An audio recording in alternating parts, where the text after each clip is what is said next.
Nos últimos anos, nós temos testemunhado um notável crescimento do empreendedorismo feminino aqui no Brasil. Mulheres têm assumido papéis de destaque e liderança, desafiando estereótipos e contribuindo significativamente para a economia do nosso país. O número de empreendedoras tem crescido no Brasil e já chega a mais de 10 milhões de mulheres que decidiram investir em seus sonhos. É o que mostra um estudo feito pelo Sebrae, com base nos dados do Instituto Brasileiro de Geografia e Estatísticas, o IBGE. Isso representa 45% dos negócios no país. Apesar de ainda sofrerem com discriminação, as mulheres têm dominado cada vez mais espaços que desejam. Apoiar uma empreendedora é uma maneira de mostrar, não só para ela, mas para a sociedade, que o lugar de mulher é onde ela quiser estar.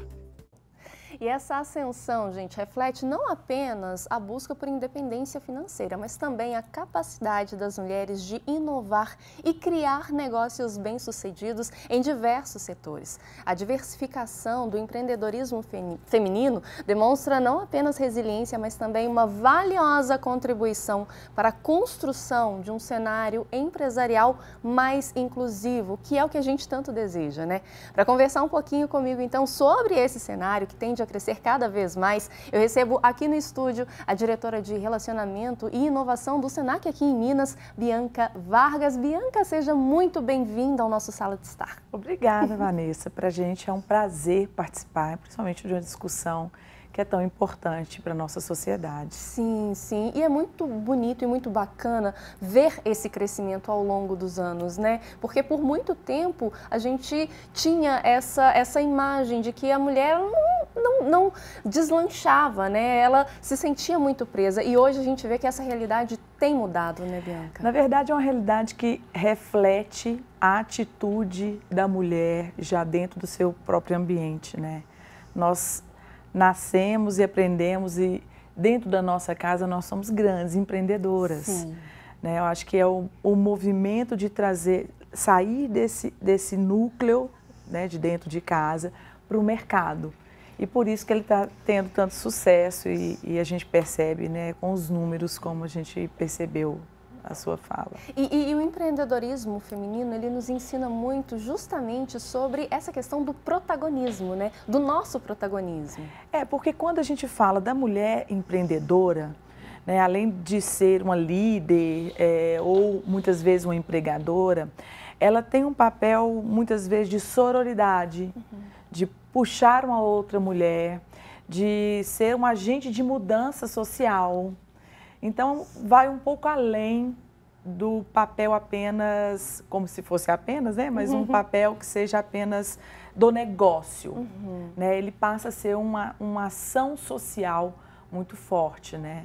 E assim, na sua vivência, na sua experiência, principalmente no Senac, quais teriam sido ou estão sendo os principais desafios para nós mulheres, ainda nesse contexto, né, de crescimento? Graças a Deus estamos em expansão, mas quais ainda são os nossos desafios, né, no mercado de trabalho, nessa questão do empreendedorismo, da inovação?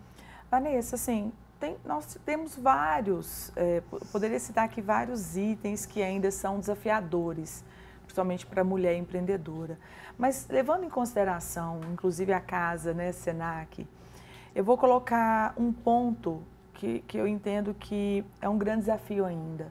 Porque essa mulher empreendedora, muitas vezes, ela não consegue disponibilizar o mesmo tempo de dedicação para o negócio dela que às vezes um homem consegue dedicar, porque ela divide muitas vezes essas atividades com as suas atividades, como muitas vezes mãe, cuidadora, dentro da sua própria casa.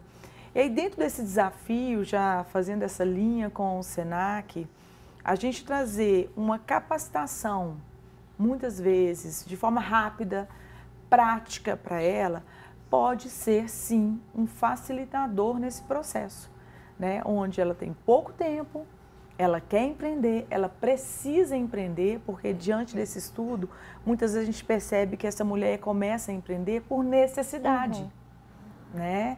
Ela muitas vezes não quer ir para um ambiente, trabalhar dentro de uma organização, dentro de uma empresa, porque ela quer muitas vezes ficar com o filho. É um desejo mesmo, não é só uma exigência. E aí o empreender para ela faz parte de eu consigo ter o meu negócio e cuidar, por exemplo, dos meus filhos, se esse é o desejo. Então, a capacitação, por exemplo, ela vem contribuir muito para esse processo. Apesar das mulheres, né, na estatística, ter maior capacitação já nesse processo, a gente precisa buscar essa capacitação contínua, principalmente quando a gente pensa em empreendedorismo, que é a minha visão para o negócio, para o mercado, né? E esse mercado, ele é o tempo todo mutável, né? Então, eu entendo isso. Você falou um ponto aí que me chama muito a atenção, porque estamos em 2024 e ainda a gente vê números muito alarmantes em relação a isso, que é a questão da disparidade, né, entre homens e mulheres. E acaba que nós, mulheres, assumimos mais responsabilidades, mas ainda hoje nós não temos o mesmo reconhecimento no mercado, Bianca? Como que você vê essa? Eu sou uma pessoa que eu gosto de olhar para o lado positivo desse caminhar, né?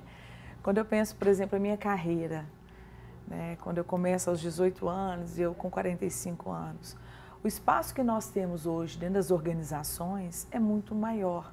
É claro que é um caminho, é claro que a gente tem espaço para ainda ser maior, mas é um espaço que não é só das cadeiras, é um espaço de fala. Sim. É um espaço de ajudar a tomar decisões mais estratégicas.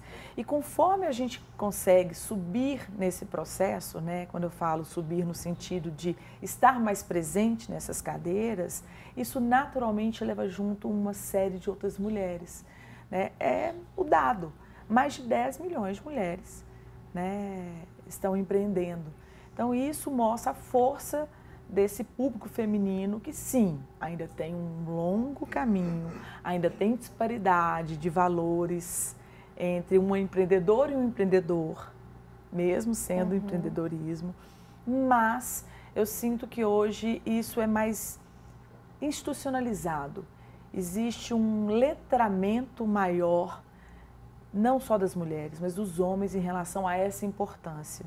Né? Então, eu vejo de uma forma positiva esse caminhar. Tem uma longa estrada, mas é um caminhar positivo, são conquistas. Com certeza. E nesse cenário, né, Bianca, é muito importante o papel de instituições como o SENAC que promovem essa inclusão, que promovem essa formação, porque além de querer empreender, a mulher ela precisa querer aprender também, né? Isso para mim é transformador. Trazendo alguns dados do SENAC, só considerando o último ano, 2023, 70% dos nossos estudantes são mulheres, foram mulheres, né? Além de projetos maravilhosos, nós tivemos um agora, recente, do Carnaval, onde o SENAC fez uma capacitação dos vendedores ambulantes, cerca de 50% eram mulheres.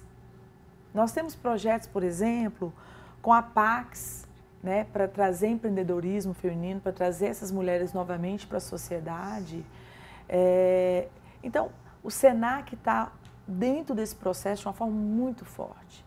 E aí a gente tem capacitações que são curtas, que giram em torno, às vezes, de 3 semanas para aquelas mulheres que precisam de um processo mais rápido e de uma variação imensa, porque normalmente a gente pensa numa venda de um produto, mas a gente vende também um serviço. Sim. Né?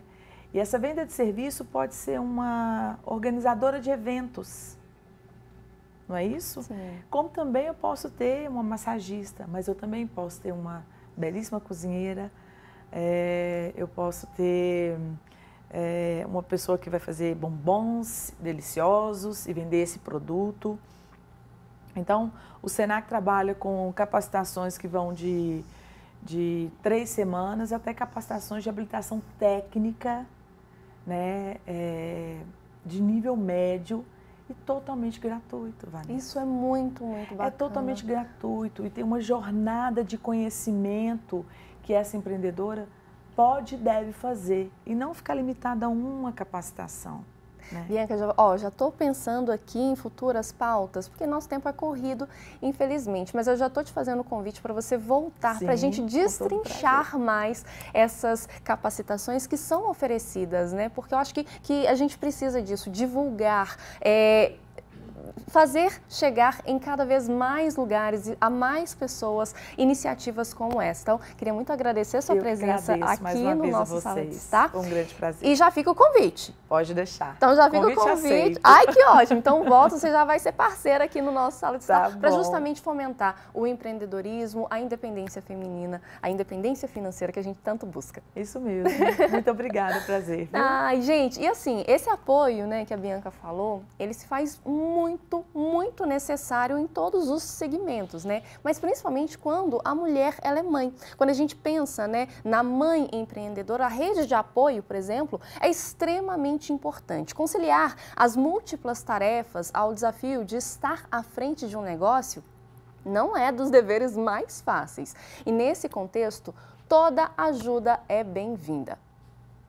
Além da tarefa de casa, de ser mãe, ser mulher, ser esposa, é muita coisa. Então, o desafio é a gente conseguir esse tempo para se dedicar justamente para aquele propósito, para aquele empreendimento que você está querendo fazer. Conciliar trabalho e maternidade é um dos desafios que mulheres enfrentam quando decidem empreender. Rosane faz parte do grupo de mães empreendedoras que assumiram 2 papéis quase simultaneamente. Eu decidi empreender quando meu filho era pequeno, porque quando a gente tem um filho, a gente não consegue pagar uma pessoa para tomar conta tão bem quanto a gente. Acaba que a gente paga para trabalhar e para alguém cuidar do filho da gente. Então eu comecei a empreender com meu filho pequeno ainda, comecei com outro caminho, que foi bombons, chocolate, e a partir da minha segunda filha, que aí sim eu comecei no ramo de pano de prato. A partir dela, né? Quando ela era ainda bebê também, teve um problema de ouvido, aí tinha que ter um cuidado maior. Aí novamente eu não pude trabalhar e aí eu comecei com panos de prato. Na verdade, no final de 2016, que a Panos de Santo ela se desprendeu, né? Buscou parcerias e aí a gente conseguiu aumentar um pouco a nossa produtividade. Então, o que mais me deixa assim, feliz é que agora a gente consegue colher os frutos. Demora, não é uma coisa fácil, mas a gente não pode desanimar. Não pode, de repente, falar agora não vai dar, aconteceu isso, esse outro problema, e a gente vai administrando da melhor forma possível, buscando sempre parcerias para a gente crescer enquanto empreendedor. Em 2022, o Brasil alcançou uma marca inédita de mulheres à frente de um empreendimento. No terceiro semestre, o país registrou 10.300.000 mulheres donas de negócios no país, segundo dados da Pesquisa Nacional por Amostra de Domicílios Contínua do IBGE. Não é fácil. Eu não acredito que seja só no Brasil, isso no mundo inteiro. A mulher tem múltiplas funções. E enquanto empreendimento, enquanto empreendedora, a gente precisa se desligar de muita coisa, inclusive se abdicar da gente mesmo, né? Do cuidado com a gente mesmo. A gente, às vezes, não consegue conciliar tanta coisa, né? Além do trabalho de casa, além de tudo que a gente vive, a gente acaba se esquecendo da gente mesmo. Mas a gente consegue. Isso aí, Rosane, a gente consegue. E a Rosane, gente, ela é uma das mães empreendedoras que faz parte de um coletivo muito bacana aqui de BH. É o Amor de Mãe, idealizado pela empresária e mãe Márcia Machado, que está comigo aqui no estúdio. Márcia, seja muito bem-vinda. Obrigada. E assim, a Rosane, ela falou muito bem, resumiu muito a realidade da mãe empreendedora, né? A mulher no Brasil hoje ela tem uma sobrecarga muito grande, né? Quando você vive numa sociedade que entende que o cuidado da casa e o cuidado com os filhos é uma responsabilidade da mulher, empreender acaba se tornando um desafio maior do que deveria ser, na verdade. E como que surgiu, Márcia, então, a ideia de criar um coletivo que abraçasse essas mães que gostariam, né, de buscar a sua independência financeira, de buscar essa colocação no mercado de trabalho de forma autônoma? Na verdade, o coletivo de mães empreendedoras, ele surgiu a partir de uma enquete que eu fiz no grupo de mães, né? O Amor de Mãe, ele é o maior grupo de mães de Minas Gerais. E um dia me deu uma curiosidade de saber de onde que as mães vinham e o que elas faziam da vida. E aí eu descobri naquela enquete 2.500 empreendedoras. Empreendedoras de todos os tipos. Tinha mãe que vendia doce, salgado, laço, cuidadora de idoso, dona de pet shop, mãe que lavava sofá. E me deu uma vontade assim, muito grande no meu coração de criar uma conexão entre as mães. Muito mais do que uma rede de consumo, né? Criar dentro do grupo de mães uma rede de indicações. Porque quando eu vou consumir de uma mãe, às vezes eu vou consumir 1, 2 vezes por ano. Mas indicar o trabalho daquela mãe, eu posso indicar todo dia, né? Sim. Toda vez que eu ouvir alguém falando assim, tô precisando lavar meu sofá, eu posso indicar o trabalho de alguém que lava o sofá. Então eu comecei fazendo reuniões de networking, né, em 2018. Então, nós começamos com 22 mães sentadas num cadeirinha assim, de criança de um hotelzinho infantil. Cada uma levantava, falava um pouco do seu trabalho e tudo. Esse encontro foi crescendo, crescendo. 6 meses depois, os nossos encontros já davam 160, 170 mães. Não dava mais para todo mundo falar. Aí a gente já precisava de microfone, caixa de som. Desses encontros, a gente virou uma feira de mães empreendedoras, que aconteceu em 2019 no Shopping Del Rey. Dessa feira, nós viramos a primeira loja colaborativa materna do Brasil. Né? Hoje nós somos 145 mil mães no Amor de Mãe, com mais de 16 mil empreendedoras cadastradas. Então, é um projeto que começou ali com 22 mães. A gente nunca pensou em mexer com feira, em mexer com loja. A gente só queria criar dentro do grupo a cultura de uma mãe comprar da outra. Né? Que você, quando precisasse de algum serviço, em vez de você procurar no Google, você procurasse dentro do próprio grupo de mães e desse oportunidade de trabalho para alguém lá de dentro. E às vezes, Márcia, você contando, né, a história do coletivo, me passa muito a sensação de que às vezes o que precisa é só um empurrãozinho. E a coisa deslancha, né? Quando você pega uma pequena empreendedora e coloca ela para vender dentro do shopping, você está mudando totalmente a perspectiva daquela mulher, né? Porque as empreendedoras, elas estão muito acostumadas a vender para o círculo ali de relacionamento, né? Então vende para a vizinha, para a mãe do coleguinha, para a cunhada da festa de família. Quando você pega aquele produto e coloca ele dentro do grande varejo, você dá uma visibilidade para aquele produto que dificilmente ele teria, né? Sim, e como que as mães que estão em casa, estão nos acompanhando e querem fazer parte desse coletivo, querem, né, começar a empreender, querem divulgar o seu empreendimento, como que elas podem fazer parte do Amor de Mãe? Então, elas têm que procurar a gente nas redes sociais, né? O nosso Instagram é Espaco Amor de Mãe e o grupo Amor de Mãe BH. Então, nesses 2 Instagrams, elas recebem todas as informações de como elas fazem parte das nossas lojas, que hoje não estão apenas em BH, mas também no Rio de Janeiro. Maravilhoso. O grupo, o coletivo é o coração de mãe mesmo, sempre cabe mais um. Sempre cabe mais um. A gente nasceu rede de apoio, né? Só que em um determinado momento, a gente entendeu que empoderar mulheres através da renda é muito importante, porque quando a mulher não tem renda, ela toma as decisões pautadas no que ela precisa fazer. Né? E quando ela volta a ter renda, ela volta a tomar decisões pautadas no que ela quer.